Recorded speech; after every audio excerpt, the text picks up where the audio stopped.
skipping ahead 1,000 years, philosophy changed starting around 1500 in a rather deep way.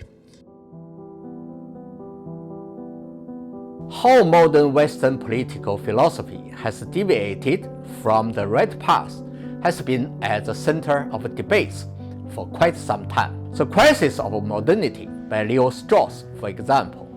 So, while the topic itself is not new, this speech by Professor Sachs is of particular significance today because we are now witnessing how crises unfold into catastrophe, with the future fading into greater unknown. While Aristotle taught, for example, that politics is a field of ethics, Aristotle's book, The Politics, the first book of political science, it is paired with his ethics, Nicomachean Ethics, as two joined volumes because for Aristotle, ethics and politics were the same. Are ethics and politics one and the same? To properly reflect on this proposition, we need to go further back. 2 centuries earlier than Aristotle, Confucius had 2 famous definitions for politics. 1. To engage in politics is to be virtuous. And 2. Politics is to establish correctness. It teaches that politics cannot exist in isolation of the judgment of good and evil, and the judgment of right and wrong. There is another reason why studying Confucius rather than Aristotle on the question of ethics and politics is more relevant, because Confucius was concerned with territorial states, with vast land and huge population, rather than the small city-states in Aristotle's vision. Machiavelli wrote a very different political science. He wrote a handbook for the prince, which was about how to maintain power. And political science in the West began to be the science of maintaining or managing power, not the science of producing the good. Machiavelli was a man of the 15th to 16th century. His writings were far from scientific. So how is it that a few demagogic handbooks were able to change the course of evolution for Western political philosophy? The core of the problem lies in the innate deficiencies of the Western civilization as we know it today. According to German philosopher Karl Jasper's theory of the Axial Age, 4 major civilizations of mankind in 4 distinct locations, roughly around the same time period between 900 to 200 BCE, all experienced a stage of spiritualization, a transcendence in human self-awareness. There are Confucianism and Taoism in China, Hinduism and Buddhism in India, monotheism in Israel, and philosophical rationalism in Greece. The whole of the humanity took a forward leap with the spiritual and philosophical geniuses. What we call today the modern Western culture is not what we are in the habit of calling Western civilization, which is the civilization that originated in Greece. Instead, it is a culture that emerged around the year 1000 in Northern Europe. It remained peripheral to the centers of the world civilization. It is a newborn culture and did not experience its own period of transcendence, the Axial Age, and with only limited contact with those great spiritual centers. It remained in a pre-axial primitive state for a long time and did not fully gain the capability to sound moral and ethical judgment. Throughout the 15th and 16th century, Western society as a whole still lived in a barbaric era with endless fighting between countless city-states and tribes. And that's why the rulers would believe in Machiavelli's writings and find them of use. The fault is not on Machiavelli, But what is problematic is how Western society came to uncritical acceptance and warm embrace of such political philosophy. Machiavellianism would not have gained prominence in any mature civilization that has experienced its actual age with ethical self-consciousness. As Karl Jasper put it, what is new about this age is that man becomes conscious of being as a whole, of himself and his limitations. But in the West, man remained individualistic and insatiable, as that culture never realized the learnings of the actual age, and that became the foundation to the popularity of Machiavellianism. Later in the next century, one of the most influential texts in Western cultural history was written by Thomas Hobbes, the Leviathan. And this was written in 1640 as Western science was taking shape. And Hobbes wanted a scientific theory of human beings, but modeled as individual atoms that collide with each other. Because for Hobbes, there was no longer a cultivation of virtue, but rather each individual with insatiable desires. So Hobbes's model of human nature is that it is simply unbounded desire. It can't be taught to moderate desire. It can't be cultivated for virtue. It is individualistic and it is insatiable. And so Hobbes said, unless there is an overarching power, people will kill each other. And so we need a Leviathan, he said, to stop human nature from committing non-stop violence.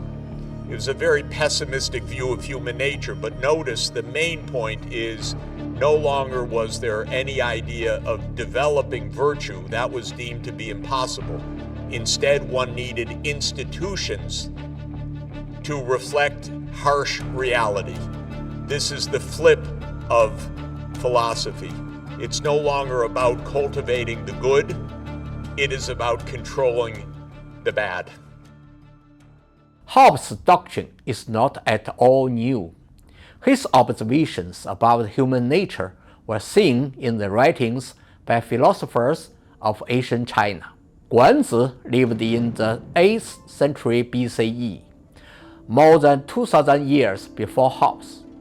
He too established a model of the real world based on the evils of human nature. In the article, King and the Ministers, he wrote, "In ancient times, people were like beasts that lived in herds. They conquered each other with force. The wise deceived the foolish. The strong overpowered the weak. And the old, the young, and the lone ones could not find their place." In the article Jin Cang, he wrote, "Human nature, with the sight of profit, no one can avoid seeking. With the sight of harm, no one can avoid escaping. Where interest lies, one will climb mountains of thousands of feet high and dive waters of thousands of feet deep." This is exactly as what Hobbes and later Machiavelli and others said. However, since ancient Chinese society already had a mature political culture and institutions as early as Guanzi's time, the same observation on the human nature did not result in the same conclusions as Hobbes and others. Guanzi preached that there are 4 pillars to a civilized state: the sense of propriety, righteousness, honesty, and humility. Had all 4 pillars collapsed, the state would demise. It meant that in a civilized state, everyone was expected to understand the meaning of propriety, righteousness, honesty, and humility, and regulated their behaviors in accordance with a set of commonly respected norms. It would seem that this level of self-awareness and ethical self-regulation was unattainable for Western society, not at Hobbes' time and not now. Then interestingly and importantly, this was amplified at the beginning of the 18th century, first by a very influential public intellectual, Bernard Mandeville, who wrote an essay in London called The Fable of the Bees. And in The Fable of the Bees, the most aggressive bees win, but they make the hive powerful and great. And if you try to control the avarice or the vice or the aggression of the bees, the hive actually dies. So this was now a philosophy of empire. Power seeking was good because it would make the society powerful and wealthy and able to dominate over the other bees. So it was taking Hobbes and adding another element. One beehive taking dominance over others. And clearly this was a philosophy that appealed to the emerging British Empire.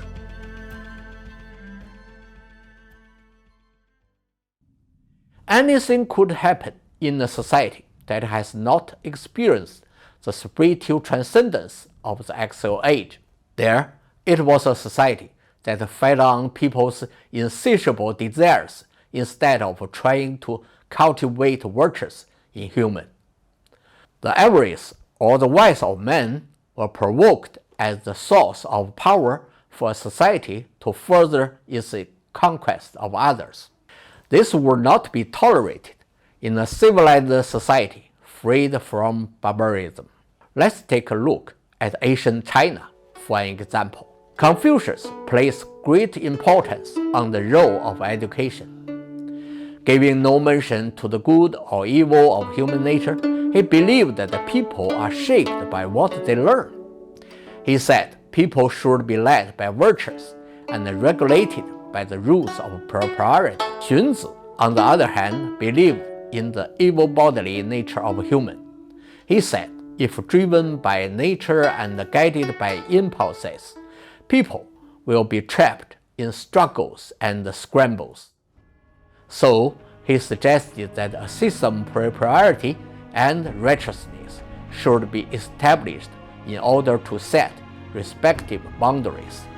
These are examples of how in a civilized society, intellectuals would bear the responsibilities of safeguarding a just society. They will never provide justification for actions that allow unbounded desires and unlimited power-seeking behavior. Then came Adam Smith 6 decades later in 1776, and he said, in agreement with Hobbes and in agreement with Mandeville, that human nature is individualistic, tastes are unbounded, desire is a great motivator, but market forces will tame all of that, because market forces will force a kind of competition that will lead to a socially beneficent outcome. In stark contrast to Adam Smith, Xunzi said, people are born with desires. Unsatisfied desires lead to quests. For such quests observe no boundaries or measures of opposition. It will necessarily result in contention. Contention leads to chaos, and chaos ends in poverty.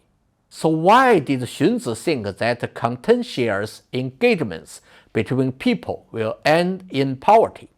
Well, Mandeville and Adam Smith believed that competition will generate a market order and an eventual socially beneficent outcome. The difference is fundamental. It is a matter of worldviews. Although Xunzi lived 2,000 years before Adam Smith, what he meant by people is the people of the world in its entirety, not a small group of individuals. In contrast, both Mandeville's hive and Adam Smith's nation refer only to a small political entity by which their visions were constrained. For a small peripheral barbaric and backward polity, acquiring competitive power for overseas conquest and war was the only shortcut to quick riches. But for the world as a whole, mutual cooperation between peoples and nations is the only right path to long-term prosperity. The point is, the Anglo-Saxon philosophy broke free of more than 1,800 years of Western tradition. The Western tradition from Aristotle and Christianity was a tradition of the common good, virtue, and care for the poor. With the rise of the British Empire, the philosophy became the benefits of power as a philosophy. And then even the idea that this would lead to, quote, the common good. But there are two more steps that are important to state. The poor became an enemy because now they were a drag on society. So John Locke, one of our most esteemed philosophers, wanted very harsh treatment for the poor so that they would not be burdens on society. And then came Malthus. Thomas Malthus wrote after Adam Smith, one generation later in 1798. And he proposed something even darker, which is that those hives, those different societies, are actually in competition for survival with each other because there are more people produced than can be supported. And so life is a battle for survival. And trying to help the poor is inevitably to fail because there will just be more poor people. That was his iron law of population. That led in the next step. Darwin took that idea brilliantly from a scientific point of view to understand natural selection. But the later 19th century philosophers took that idea as a struggle across nations, and that now nations or peoples or races were in the struggle for survival. And this became known as social Darwinism.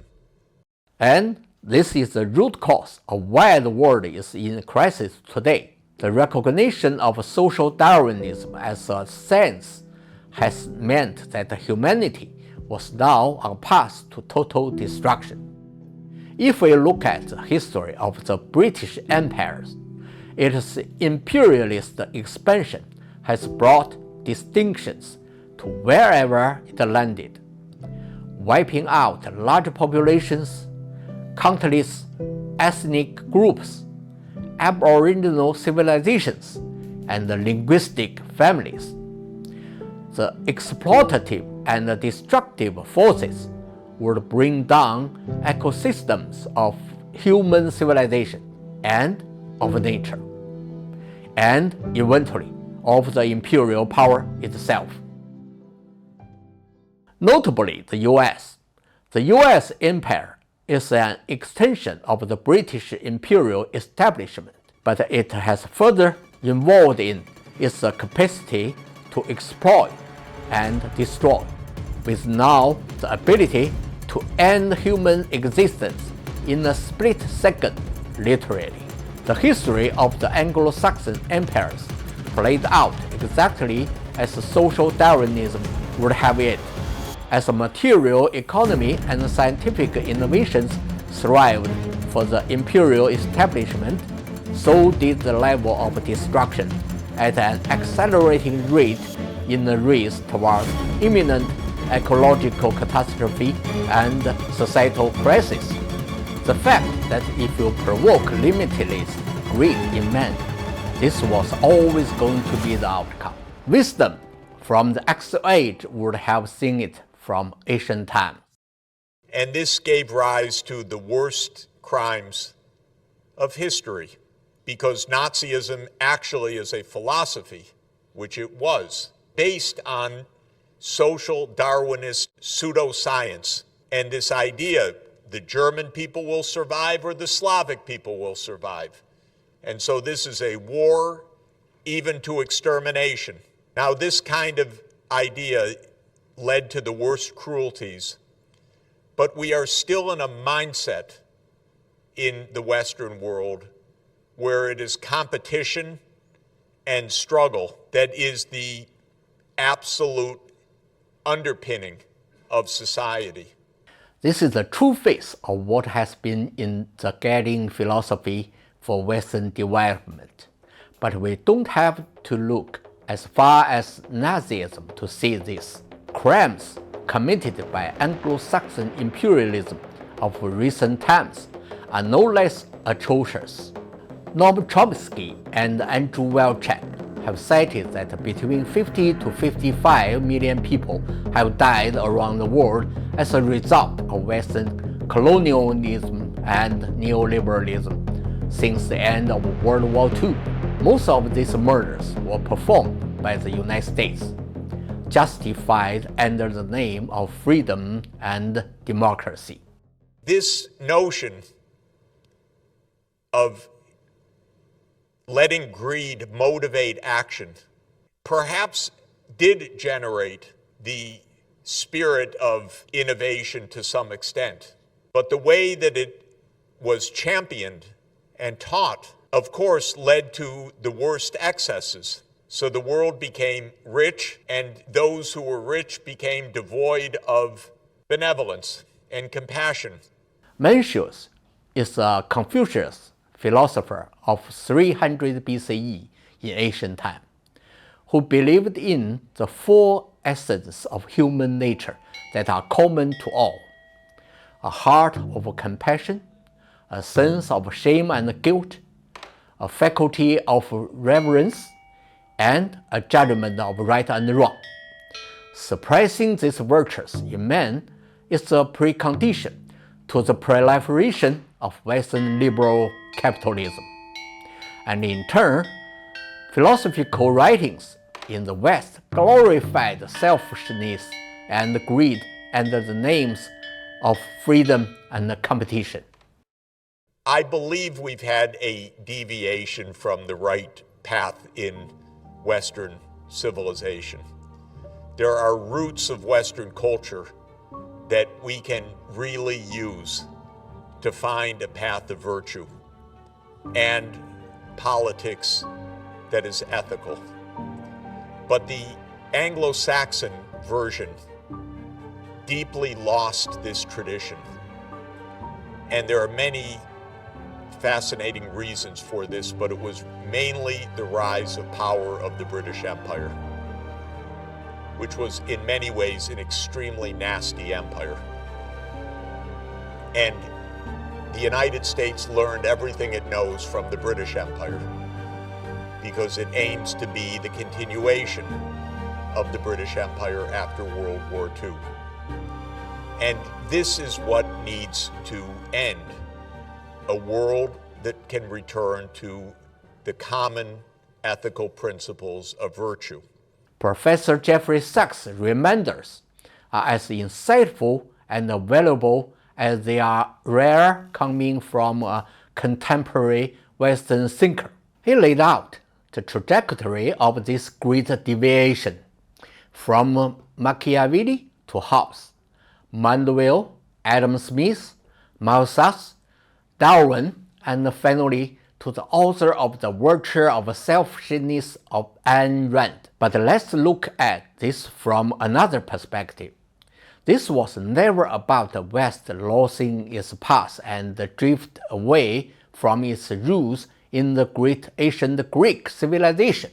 Instead, the West, as we know it today, is a new culture that has never experienced the spiritual and intellectual transcendence of the Axle Age and regressed backwards to the primitive times of before it. Humanity's quest to realize higher forms of existence was always going to be an ongoing journey of tests and choices. We are at the crossroad today. Do we stand by our aspiration to a society guided by virtues, or do we collectively condone a rat race to the button to assured destruction? The future still holds boundless possibilities. World history is not the history of the West. Confucius pointed out more than 2,500 years ago, a just cause should be pursued for the common good. Today's world is challenged by the ethical regression instigated by the West. It is the same ultimate question today as it was at the time of Confucius. Should the world exist for all by ways of the common good, or should the world exist for the few by ways of each for themselves?